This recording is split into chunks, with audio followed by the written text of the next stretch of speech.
সাংবাদিকদের সঙ্গে বৈঠকে জামাতের মনোনীত প্রার্থী অ্যাডভোকেট মতিউর রহমান আকন্দের দুর্নীতি নির্মূল প্রতিশ্রুতি।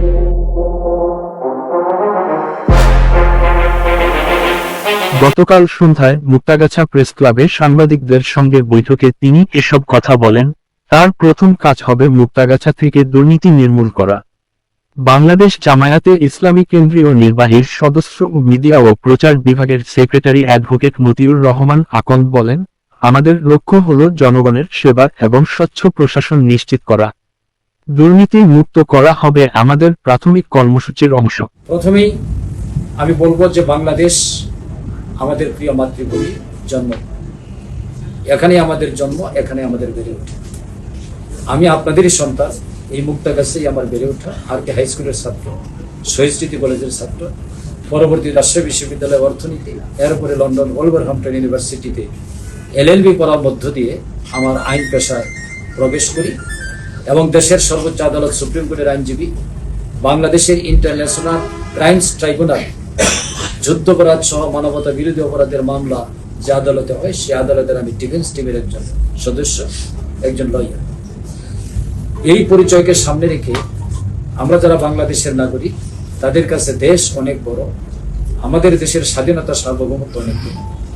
এই দেশটি সুন্দরভাবে গড়ে উঠুক, এখানকার অর্থনীতি সমৃদ্ধ হোক, স্বচ্ছ দুর্নীতিমুক্ত প্রশাসন প্রতিষ্ঠিত হোক, মানুষ তার ন্যায্য অধিকার পাক, মানবাধিকার এখানে প্রতিষ্ঠিত হোক, আইনের শাসন কায়েম হোক, ন্যায় বিচার প্রতিষ্ঠিত হোক, যোগ্যতার ভিত্তিতে চাকরির ব্যবস্থা হোক, যুবকরা তার কর্মসংস্থানের ব্যবস্থা পাক, সততা ন্যায় নীতির মাধ্যমে দেশ, সমাজ এবং রাষ্ট্র পরিচালিত হোক। কিন্তু 54 বছর একটি জাতির ইতিহাসে কম সময় নয়।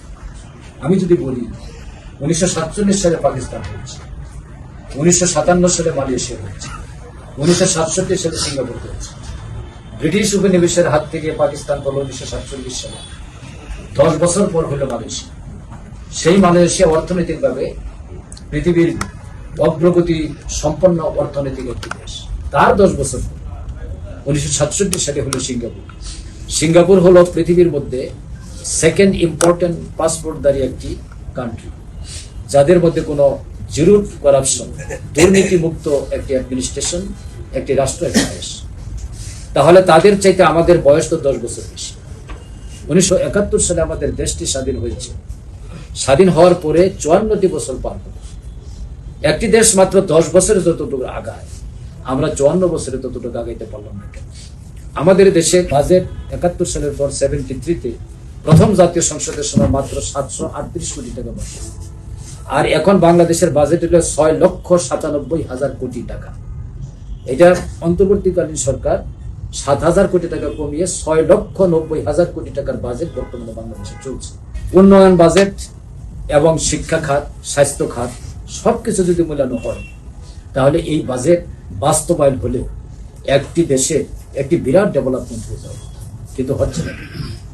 আমাদের দেশে শিক্ষা খাতে বরাদ্দ, স্বাস্থ্য খাতে বরাদ্দ, সব খাতেই বরাদ্দ অন্যান্য দেশের চেয়ে অনেক কম। বিশেষ করে এই দেশের যুব সমাজকে গড়ে তোলার জন্য যে বাজেট থাকা দরকার এবং যে পৃষ্ঠপোষকতা দরকার, তার কোনো কিছুই আমরা আমাদের বাজেটে দেখি না। সামগ্রিক প্রেক্ষাপটকে সামনে রেখে আজকে আমাদের বাংলাদেশে অনেকগুলো ফল্ট আমরা খুঁজে পাই।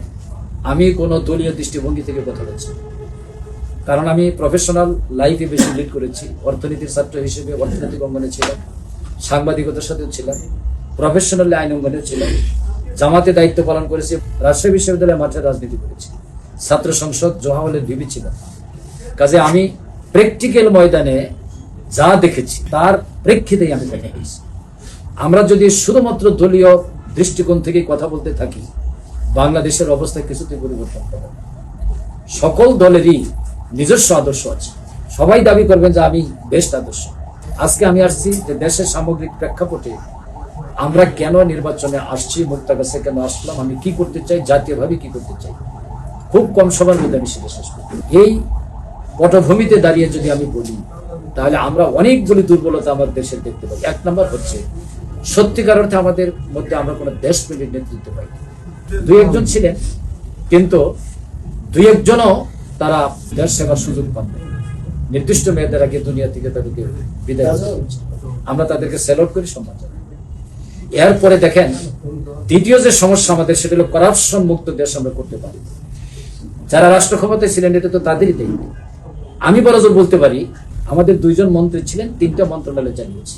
আমরা এটা বুক ফুলে বলতে পারি যে 3টি মন্ত্রণালয়, কৃষি 2 বছর, শিল্প 3 বছর। এই 5 বছর মন্ত্রণালয় চালিয়েছেন নিজামী সাহেব, আর সমাজ কল্যাণ মন্ত্রণালয় চালিয়েছেন আলী হাসান মাহমুদ মুজাহিদ সাহেব। চুরি ডাকাতি তো এখানেই হয়, মন্ত্রীরাই তো করেন। এই 3টে মন্ত্রণালয়ের 2 জন মন্ত্রীর বিষয়ে 111 সরকার সকল মন্ত্রণালয়ে সার্চ করে কম বেশি দুর্নীতি সবার হয়েছে এবং সবার বিরুদ্ধে মামলা হয়েছে, কিন্তু নিজামী সাহেব মুজাহিদ সাহেবের বিরুদ্ধে দুর্নীতির কোনো মামলা হয় না। যেটা হয়েছিল তদানীন্তন প্রাইম মিনিস্টার বেগম জিয়ার সাথে নাইকো মামলার প্রেক্ষাপট আমি বলবো না, সেই প্রেক্ষাপট আপনাদের জানা আছে। সেখানে পার্সেস কমিটির সদস্য ছিলেন নিজামী সাহেব, উনি নোট অফ ডিসেন্ট দিয়েছিলেন, একদম লেখা আছে। ফলে ওইটায় তিনি আক্রান্ত হওয়ার কথা না, পারেন না। আমরা এই দাবি করতে পারি যে আমাদের মন্ত্রীদের দ্বারা পরিচালিত মন্ত্রণালয় সম্পূর্ণ দুর্নীতিমুক্ত ছিল, আর সকলেই দুর্নীতির হাত থেকে নিজেকে মুক্ত রাখতে পারে। এর দায় দায়িত্ব সংশ্লিষ্ট দল এবং নেতাদেরকে নিতে হবে। এই জন্য আমি বলছি তারা কেউ করাপশন মুক্ত সমাজ এবং রাষ্ট্র প্রতিষ্ঠা করতে পারে না। এটা আমাদের 1 নম্বর সমস্যা। 2 নম্বর সমস্যা সুশাসন প্রতিষ্ঠিত কেউ পারে না, কারণ প্রশাসনিক যে অ্যাপয়েন্টমেন্ট গুলো দেওয়া হয়েছে কম বেশি দলীয় দৃষ্টিভঙ্গিতে দেওয়া হয়েছে। এটার ইতিহাস আমাদের অত্যন্ত মর্মান্তিক। বিচারপতিদের বয়স বাড়ানো থেকেই 111 ক্রাইসিস শুরু হয়েছে। যে বিচারপতিদের বয়স 67 বছর ছিল, এটা থাকলে হয়তো ওই সময় কোনো ক্রাইসিস হতো না। কিন্তু কেন এটা করা হয়েছিল? যার পর যিনি চিফ জাস্টিস হয়ে আসতেছেন তিনিই হবেন পরবর্তী সরকারের প্রধান এবং কেয়ারটেকার সরকার প্রধান। এই দৃষ্টিভঙ্গির কারণেই এই যে এটা তো একটা ইল মোটিভের পলিটিক্যাল দৃষ্টিভঙ্গি এখানে কাজ করেছে। তারপরে যত বিচারপতি নিয়োগ হয়েছে, কোন বিচারপতি পলিটিক্যাল দৃষ্টিভঙ্গি ছাড়া এখানে অ্যাপয়েন্টমেন্ট হয়।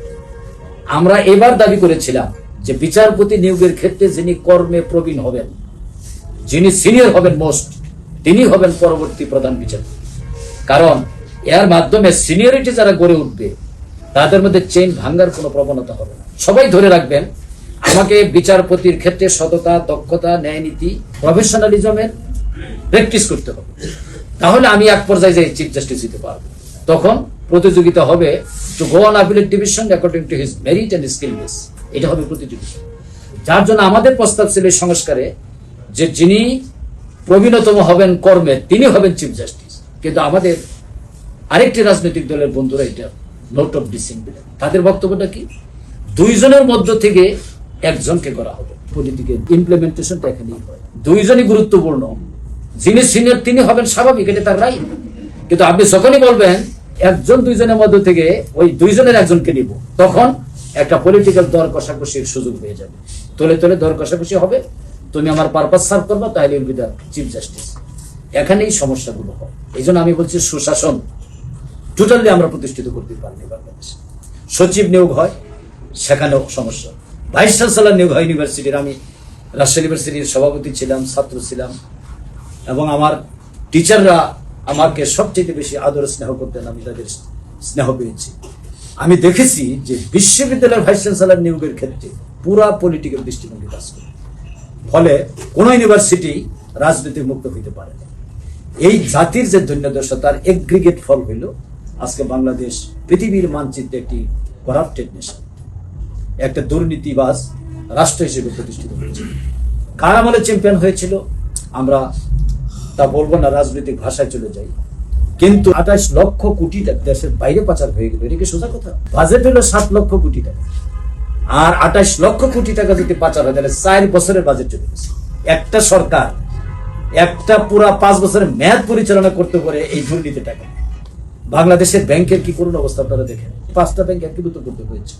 একীভূত করার ডেফিনেশন কি আমরা জানি? কোনো টাকা পাবে না এইখানকার যারা আমানত রেখেছেন তারা, এবং যারা ইনভেস্ট করেছেন তারা কোনো টাকা পাবেন না, মাইন যাবে সবটা। কোটি টাকা যারা ইনভেস্ট করেছেন তারাও সর্বোচ্চ 1 লাখ টাকা পাবে।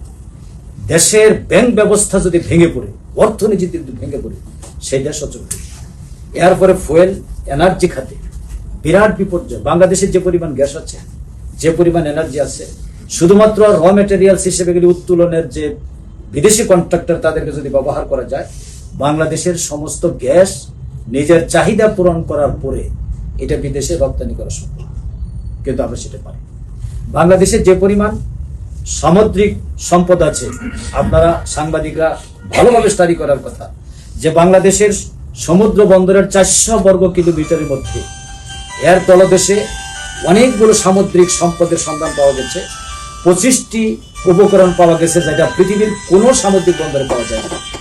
এই 25টি উপকরণ যদি উত্তোলনের ব্যবস্থা থাকে, এইটা দিয়েই বাংলাদেশের বিপুল পরিমাণ অর্থ ইনকাম হতে পারে। আরেকটি হলো ডেল্টা প্রজেক্ট, সেটা হলো কুড়িগ্রাম অর্থাৎ যমুনার উৎপত্তি যে সীমান্ত থেকে সেখান থেকে যমুনা সেতু পর্যন্ত এই রাস্তার দুই পাশ দিয়ে করিডোর তৈরি করার একটা প্রস্তাব বিশ্বব্যাংক দিয়েছে। এটাকে বলা হয়েছে ডেল্টা প্রজেক্ট।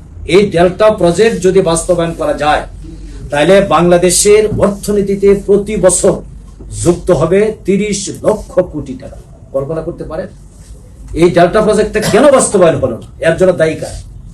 সরকার তো এটা উদ্যোগ নেবে, কিন্তু যে সরকার, that may be any political party, this is the question. দেশপ্রেম যদি থাকে, দেশের উন্নয়ন যদি থাকে, তাহলে আমি এত বড় প্রজেক্ট কেন হাত ছাড়ব?